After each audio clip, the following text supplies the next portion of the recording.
देखिए बड़ा तगड़ा है, ही सेंड सोल्जर्स, उसने भेजे सोल्जर्स, यानी कि बोले तो सिपाही, अमंग अस टू।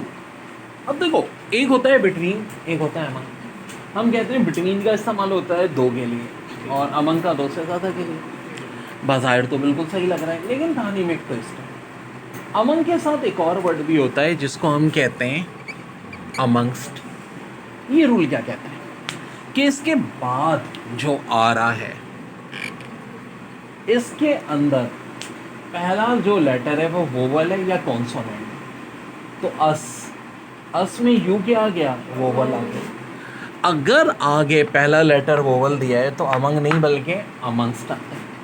और अगर कॉन्सोनेंट दिया हो, ठीक है, जैसा कि दैम होता या कोई भी चीज़ होती, ये होता, तो फिर अमंग होता।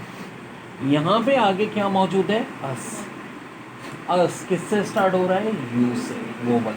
तो अमंग नहीं अमंगस्ट होगा, पहली गलती।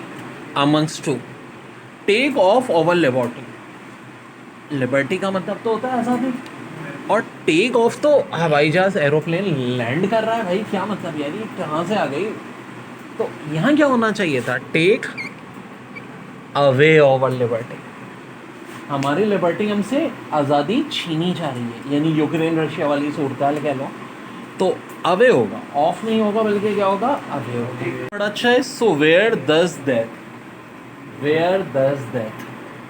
leaves us in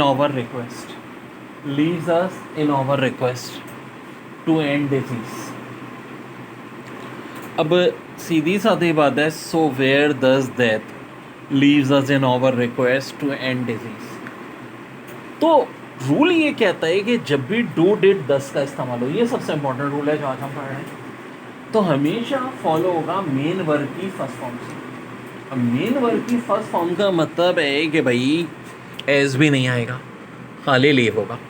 और ऐसा सिर्फ 10 के केस में नहीं होता, याद रखो, सारे केसेस में होता है। ये बहुत बड़ी गलती लोग कर जाते हैं अमूमन, ठीक है, कि अब यहाँ पर जब भी इन चीज़ों का इस्तेमाल होगा, us in our request to and disease, ING भी नहीं होगी, आईएनजी यानी जीरन फॉर्म, वो भी नहीं होगी। तो सिंपल यहाँ से है। तो बच्चों एक ही कॉन्सेप्ट जो मैं समझा रहा हूँ बहुत काम का है, जैसे कि इक्विपमेंट, कैटल, फर्नीचर, किलर की, पेसेंट्री, दे आर ऑलवेज प्लूरल। ज़रूरी नहीं कि हर प्लूरल के साथ एस लगे, और अगर कहीं इनके साथ एस देखो तो फ़ौरन पहचान लो कि सेंटेंस में मिस्टेक है, उस एस को हमें हटाना पड़ेगा, सेंटेंस को करेक्ट करना पड़ेगा। अब एक बहुत ही अहम कॉन्सेप्ट, नॉट ओनली के साथ बट ऑल्सो लाजमी आता है, लेकिन ये हमेशा फॉलो किससे होंगे, सिमिलर पार्ट ऑफ स्पीच से। इनके बाद जो पार्ट ऑफ स्पीच है वो सेम होगा। क्या होगा, सेम होगा। तो सेंटेंस में बात हो रही थी, business man have not only help. यहाँ पहले जनाब वर्ब की थर्ड फॉर्म आ रही है, the poor with money but also with new equipment. अब देखो, ये बट ऑल्सो के बाद जो विथ है, ये तो 100% आना ही, क्योंकि आगे न्यू इक्विपमेंट्स है, और न्यू इक्विपमेंट क्या है, एक नाउन है। नाउन से पहले preposition, it's all okay. Noun से पहले क्या क्या फॉर्मेशन होती है सारी समझाऊंगा, लेकिन फिलहाल यहाँ तक अगर हम देखते हैं, but also with new equipments, सही है। तो गलती कहाँ है, ये नॉट ओनली गलत होता है। हम क्या करेंगे, नॉट ओनली को उठा करके कहाँ ले आएंगे, यहाँ पे, यानी यहाँ आएगा ये नॉट ओनली, ठीक है जी, नॉट ओनली, और यहाँ से ये मिट जाएगा। यानी कि अब करेक्ट सेंटेंस क्या हो गया, the business man have help the poor not only with money but also with new equipment and the required new material। बड़ा अच्छा है, the businessmen have not only helped the poor with money but also with new equipments and the required new material। तो अब हमें देखना है सबसे important चीज़ जो इंग्लिश की होती है कि जी एरर डिटेक्ट करना, और बहुत ही टेक्निकल होते हैं सवाल। हाँ, जो ट्रिक्स हैं हमारी उनसे बिल्कुल हलवा हो जाएंगे। तो मैं कहता हूँ इजाज़त में वर्ड को पढ़ो, द बिजनेस मैन, चलिए हैव सही लगा, subject verb agreement, not only help the poor with money but also with new equipments. पहले तो एक देखो ये जो वर्ड आ रहा है इक्विपमेंट्स, कुछ होते हैं हमारे प्लूरल नाउन जो ऑलरेडी प्लूरल होते हैं, उनमें कभी एस नहीं लगता। जैसा कि इक्विपमेंट हो गया, कैटल हो गया, फर्नीचर हो गया, क्लर्की हो गया, पेसेंट्री हो गया, they are already plural, S इनमें नहीं आता और ये प्लूरल होता है। ये complete list equipment, cattle, furniture, clergy, peasantry. तो भाई यहाँ एस कहाँ से आ गया? ठीक है, एस नहीं आता, इक्विपमेंट ही होता है बट ठीक है, इक्विपमेंट्स नहीं होते। और देखें जनाब, इस्तेमाल हो रहा है नॉट ओनली बट ऑल्सो। अगर सेंटेंस में नॉट ओनली होगा तो बट ऑल्सो लाजमी होगा, बट ऑल्सो होगा तो नॉट ओनली, ये दोनों साथ आते हैं। लेकिन एक और बात होती है कि इन दोनों के बाद हमेशा आता है similar part of speech. Part of speech यानी अगर प्रपोजिशन आ रहा है तो प्रपोजिशन ही आ रहा होगा, नाउन आ रहा है तो नाउन ही आ रहा होगा। तो देखो, the business man have not only help the poor, ठीक है, नॉट ओनली के बाद हेल्प जो कि एक वर्ब है नहीं चाहिए, the poor with money but also with.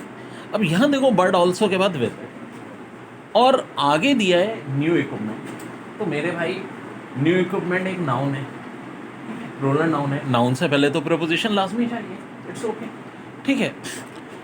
यहाँ विद मनी, भाई बिल्कुल नाउन से पहले प्रपोजिशन, ठीक है। तो असल में मसला क्या है, नॉट ओनली की जगह चेंज करेंगे, नॉट ओनली को हम यहाँ से उठाएंगे और विद से पहले लगा देंगे। देखो सेंटेंस क्या हो जाएगा, the business man helped the poor, और द पुअर के बाद क्या आ जाएगा, ये आपका पूरा नॉट ओनली उठ करके यहाँ आ जाएगा, not only with money but also with new equipment. आगे फिर बिल्कुल सही है। एंड द एग्जाम में बहुत अहम पोर्शन होता है sentence correction. Owing to the handle the heat protesting, to handle the heat, protesting farmers at Pakistan borders are setting up trolley colonies and semi-permanent structures that have fitted by desert coolers। तो कहाँ error है? तो बिल्कुल starting से देखते हैं। Owing to the handle, the heat protesting farmer at Pakistan's borders are setting up trolley colonies and semi-permanent structures that have fitted by desert coolers। अब देखो, परमानेंट स्ट्रक्चर दैट है फिटेड, किसी से हो रहे हैं, तो इसका मतलब है बात यहाँ पे एक्टिव वॉइस की नहीं, पैसिव वॉइस की हो रही है। और जब पैसिव वॉइस की हो रही है तो हैव अकेला नहीं आता, इसके साथ बीन आता है। अब देखो कह रहे हैं फिटेड बाय डेजर्ट कूलर्स। अब एक फ़र्क होता है बाय और विद का। एक बात हमेशा याद रखो कि बाय का इस्तेमाल होता है किसी पर्सन के साथ, बाय सर अमीन या बाय सर अमीन स्टूडेंट्स, ठीक है। लेकिन यहाँ पे जो बात हो रही है वो किस चीज़ की हो रही है, डेजर्ट कूलर जो कि इंस्ट्रूमेंट है, विद पेन विद फैन, तो हमेशा इस्तेमाल करते हैं विद। यहाँ बाई की जगह हो जाएगा। देखिए बड़ा अच्छा है, police are going that the thieves. अच्छा इसमें बताता हूँ, ये इस तरह से था, ये पार्ट ए, ये बी, यहाँ सी, यहाँ डी, यानी कि इसमें कहीं एक मिस्टेक होगी ए में या बी में या सी में या डी में, एरर डिटेक्शन, हम उसको टिक कर देंगे कि जी आंसर ए या बी है। Police are going that the thieves not only robbed the travelers but also wounded them seriously। पहले तो वही कॉन्सेप्ट चेक करते हैं, क्या सेम पार्ट ऑफ स्पीच है जी, नॉट ओनली के बाद robbed वर्ब की सेकंड फॉर्म और बट ऑल्सो के बाद वर्ब की सेकंड फॉर्म wounded, तो ये गलती तो नहीं है। अब जो एक हमारा मेथड होता है इजाज़त मेथड, एक एक वर्ड से पूछो। Police are going that, are going कर रही है, एक मिनट, पुलिस तो एक नाउन है और वर्ब के साथ आईएनजी लगा है, क्या पुलिस एक नाउन के बाद वर्ब के साथ आईएनजी लग सकता है? जनाब हेल्पिंग वर्ब चाहिए। अब हेल्पिंग वर्ब कौन सा होगा? पुलिस भी हमारा प्लूरल नाउन होता है, जिस तरह ये सारे इक्विपमेंट वगैरह, एस नहीं होता, पुलिस सुना है पुलिस। तो अब आर या वर, अब ये हमें पता चल जाएगा बाकी ग्रामर चेक करके। The thieves not only robbed the traveler but also founded them. Are क्यों आएगा यार, सब पास्ट टेंस में।